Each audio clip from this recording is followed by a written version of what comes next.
Go.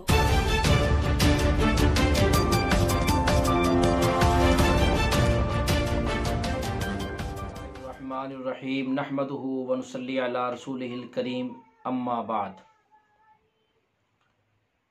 मेरे इंतहाई काबिल एहतराम नाज़रीन किराम, हुज़ूर पाक सल्लल्लाहु अलैहि वसल्लम पर दुरूद पाक पढ़ना एक मुस्तकिल इबादत है और ये एक ऐसी इतनी की ये बड़ी इबादत है कि इसके अंदर आदमी की तवज्जो न भी हो, बग़ैर तवज्जो और बग़ैर ध्यान से भी अगर वो हुज़ूर पाक अलैहिस्सलाम पर दुरूद पाक पढ़ेगा तब भी अल्लाह ताला इस आदमी के दुरूद पाक पढ़ने को कबूल फरमा लेते हैं। और दुरूद पाक मुख्तलिफ़ अल्फाज के साथ, मुख्तलिफ़ अंदाज के साथ बहुत सारे उलमा ने उसकी मुख्तलिफ़ अंदाज के अंदर फजीलतें लिखी हैं। तो एक दुरूद पाक मैं आपको बताता हूँ।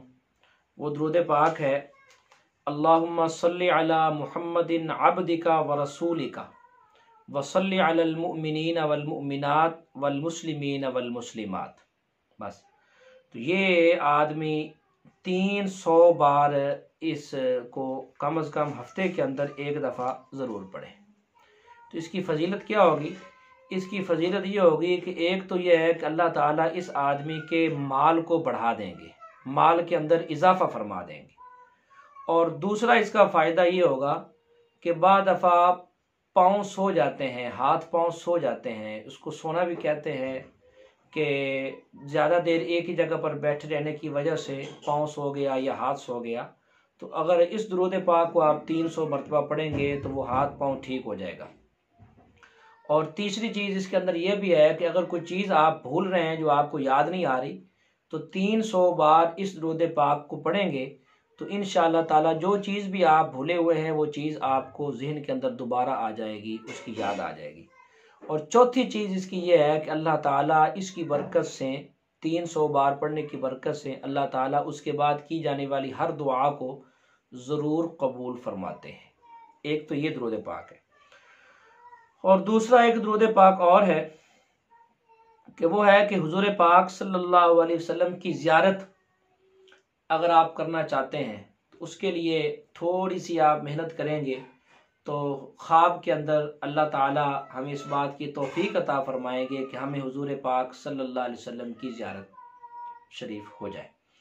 तो उसके लिए अल्लाहुम्मा सल्लि अला मुहम्मदिन नबिय्यिल उम्मी व आलिहि व अस्हाबिहि वसल्लिम, ये दुरूद पाक है।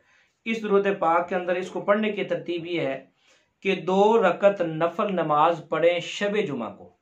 शब जुमा को 2 रकत नफल नमाज, यानी शब जुमा का मतलब ये होता है कि जुमेरात वाला दिन जब ख़त्म होता है तो उसके बाद जो रात आ जाती है, फिर अगले दिन अपना जुमे का दिन होता है।